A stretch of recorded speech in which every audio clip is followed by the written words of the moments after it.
Assalamualaikum warahmatullahi wabarakatuh. Pada kesempatan kali ini, saya Atika Stuti akan menjelaskan mengenai ilmu komunikasi, yakni tepatnya pada unsur-unsur komunikasi. Nah, sebelum masuk pada unsur komunikasi, kita harus tahu dulu nih, apa sih komunikasi itu? Nah, komunikasi itu interaksi manusia yang saling mempengaruhi satu sama lainnya, baik disengaja maupun tidak disengaja. Jadi, komunikasi itu hubungan atau interaksi di antara dua orang atau lebih, dan hal itu saling mempengaruhi. Komunikasi sendiri tidak hanya dalam bentuk verbal, tetapi juga dalam bentuk non-verbal seperti dalam tulisan dan lain sebagainya. Dalam keberlangsungan hidup manusia, dalam kesehariannya, manusia pasti tidak akan lepas dari komunikasi. Sebab kita sebagai makhluk sosial pasti membutuhkan bantuan orang lain. Jadi bagaimana kita mendapatkan bantuan orang lain? Dengan kita berkomunikasi. Nah, kemudian mengenai unsur komunikasi. Nah, unsur sendiri itu memiliki arti komponen atau hal-hal yang menjadi faktor pendukung ataupun faktor pelengkap dari objek yang akan dikaji. Dan dalam hal ini kita membahas mengenai komunikasi. Jadi unsur komunikasi itu hal-hal yang menjadi faktor pendukung akan adanya jalinan komunikasi antar manusia.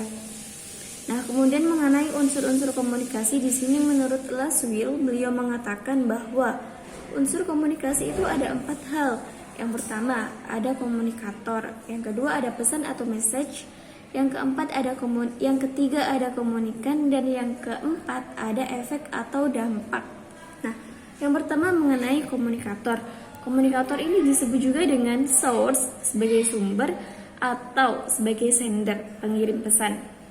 Jadi inti dari komunikator ini itu sebagai pelaku utama, sebagai pihak pertama yang memiliki kebutuhan untuk berkomunikasi, baik itu secara individu, organisasi maupun kelompok. Kemudian mengenai pesan atau message. Nah, apa sih pesan itu? Pesan itu sesuatu hal atau apa yang akan kita sampaikan kepada si penerima pesan itu sendiri. Di sini pesan atau message memiliki dua sifat. Ada yang bersifat verbal dan juga ada yang bersifat non-verbal. Yang pertama, pesan yang bersifat verbal.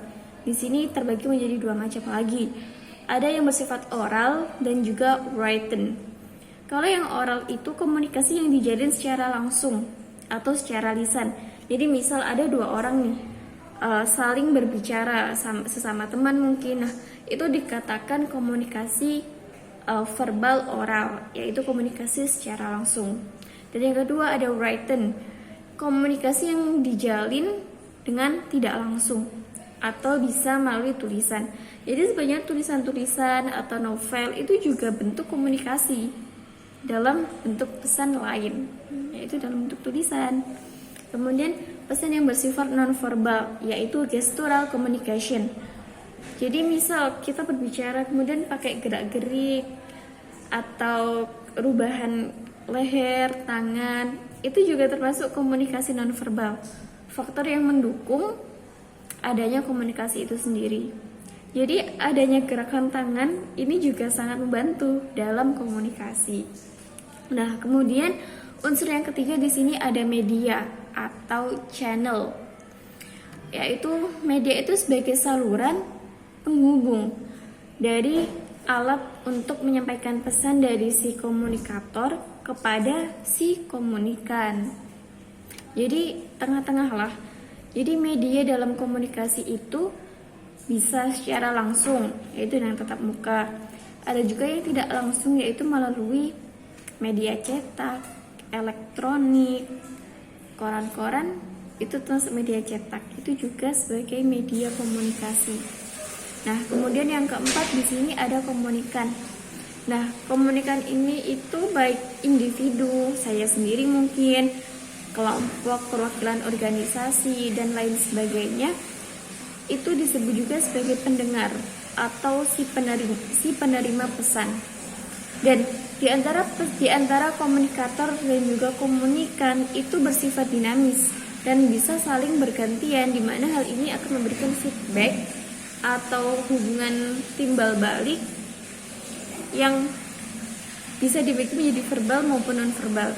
Jadi komunikan dan komunikator itu sebenarnya harus ada hubungan timbal balik ya, bisa dengan saling menanya, saling menimpali omongan, begitu. Jadi masa bicara kita berbicara terus. Jadi sebenarnya umpan balik itu juga penting sekali dalam komunikasi, gimana hal itu akan membuat kita berbicara ke arah manapun kita tetap bisa nyambung. Kemudian yang keempat di sini ada efek atau impact. Jadi efek di sini itu dampak atau pengaruh yang ditimbulkan dari pesan yang tersampaikan.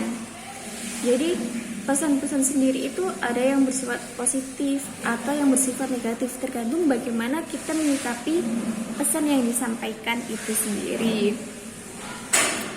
Jadi menurut paradigma Laswell, komunikasi merupakan penyampaian pesan dari komunikator kepada komunikan melalui suatu media yang menimbulkan efek atau pengaruh tertentu. Dan di sini komunikasi yang efektif itu komunikasi yang berhasil melahirkan kebersamaan, kesepahaman antara sumber dengan si penerima, dan juga esensi dalam komunikasi untuk mendapatkan kesamaan makna di antara orang-orang yang terlibat dalam proses komunikasi antar manusia. Nah, ada 4 hal itu tadi yang menjadi unsur-unsur komunikasi. Kemudian di sini juga ada unsur pelengkap komunikasi lain. Menurut si orang lain ya, maksudnya tidak hanya dari Laswell, ini tambahan dari paradigma orang lain. Kalau Laswell itu ada 4 hal, namun di dalam orang-orang dulu, maksudnya penemu-penemu dulu itu ada yang lebih dari 4 hal itu sendiri. Di antaranya ada umpan balik atau feedback tadi. Feedback sendiri juga macam-macam ya, tergantung gimana kita menyikapi hal itu. Kemudian juga lingkungan di sini juga sangat mendukung bagaimana interaksi itu terjalin dengan baik atau tidak. Sekian yang dapat saya sampaikan, kurang lebihnya mohon maaf. Assalamualaikum warahmatullahi wabarakatuh.